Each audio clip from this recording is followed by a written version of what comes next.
Olá, pessoal. Sejam bem-vindos a mais uma videoaula de Geografia. Sou a professora Zilda e o tema da aula de hoje é sobre o extrativismo vegetal, que pertence ao módulo 15 da apostila 4. Para melhor acompanhá-la, vocês podem abrir a apostila a partir da página 205. Na aula passada, ao analisar a história humana, verificamos que na maior parte dela, os seres humanos foram nômades. Tinham seu cotidiano controlado pelo ritmo da natureza.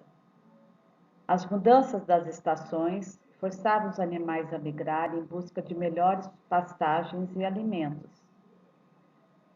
bem como seus predadores, entre eles os humanos, que viviam da caça, da pesca e do extrativismo vegetal, isto é, da coleta de vegetais, frutas e raízes.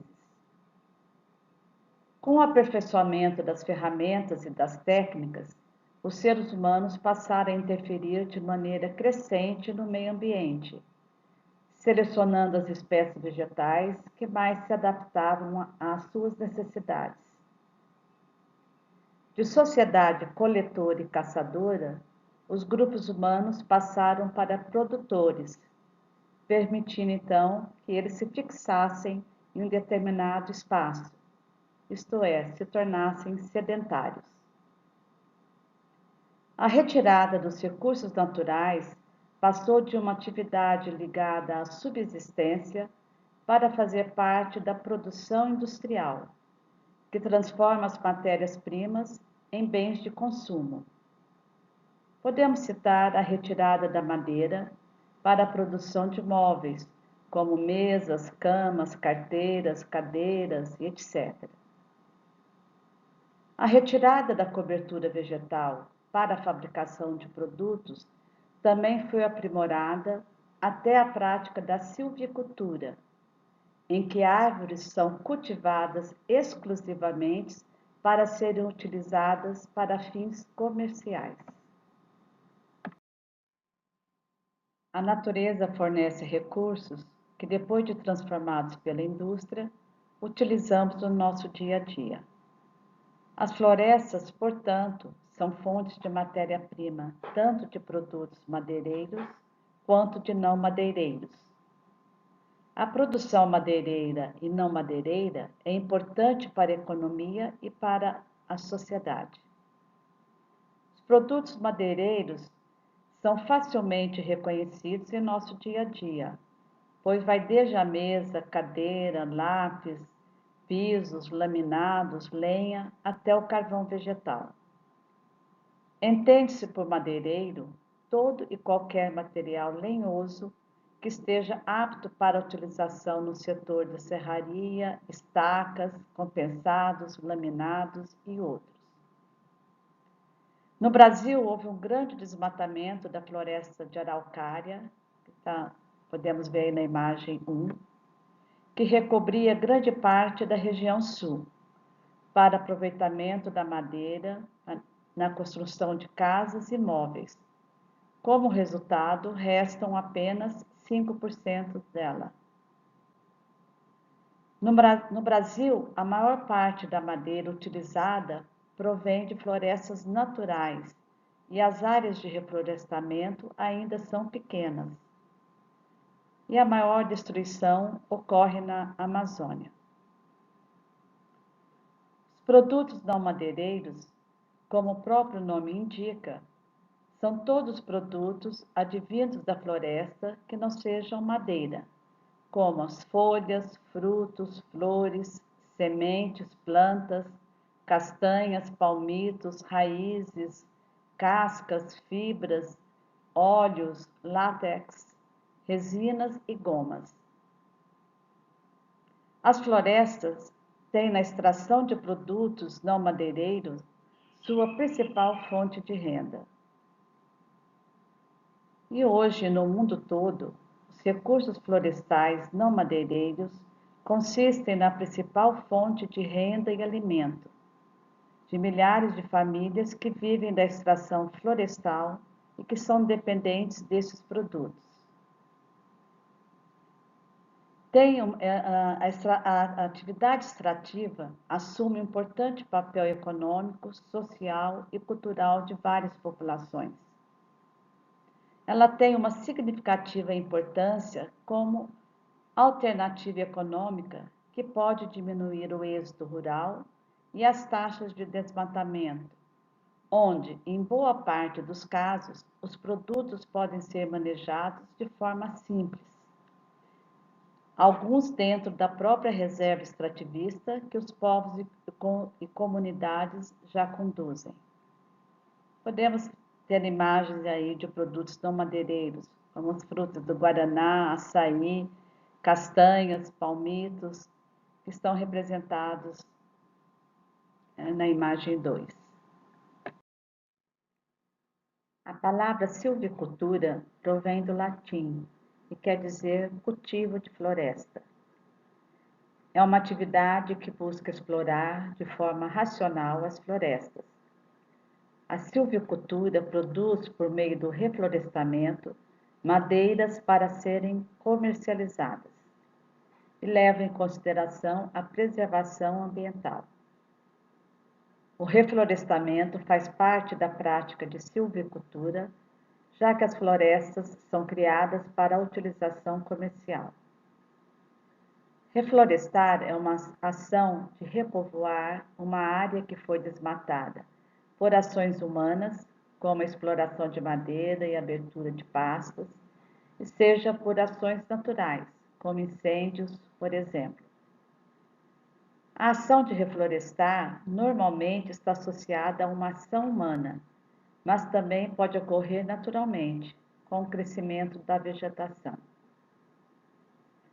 No gráfico ao lado, temos os maiores produtores de madeira para todos os fins, exceto combustível, do mundo, entre os anos de 2012 e 2016, onde são mostrados 5 maiores produtores.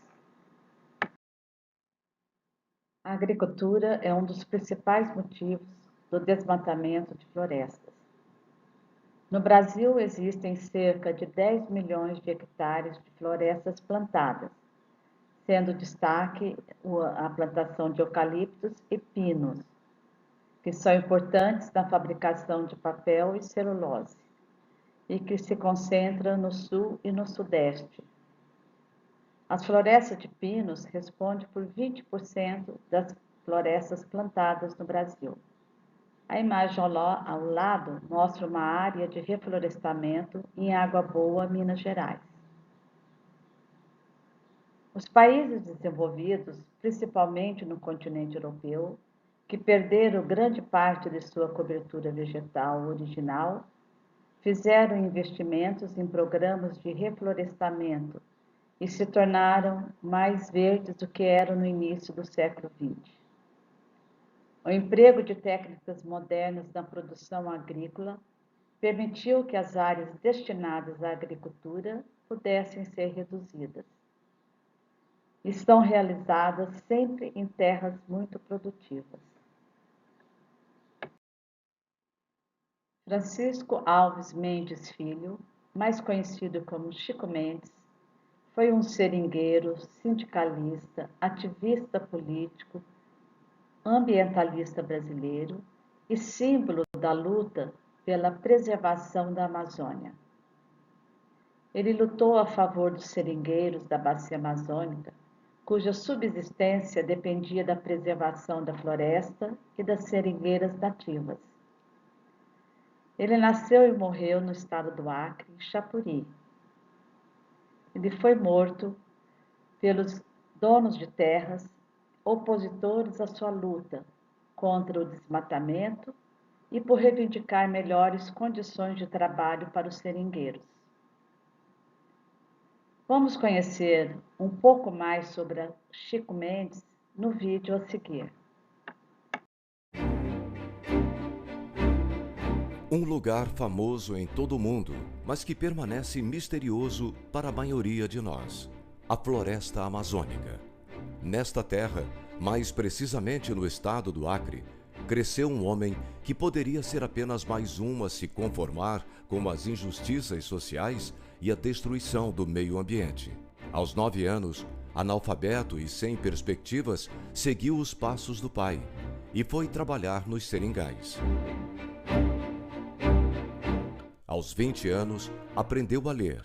A partir daí, passou a compreender melhor a realidade à sua volta, a exploração a que seu povo e sua terra estavam submetidos. Tornou-se defensor da floresta, dos índios e dos seringueiros. Lutou pela reforma agrária e, com isso, entrou em conflito com os donos de madeireiras, de seringais e de fazendas de gado.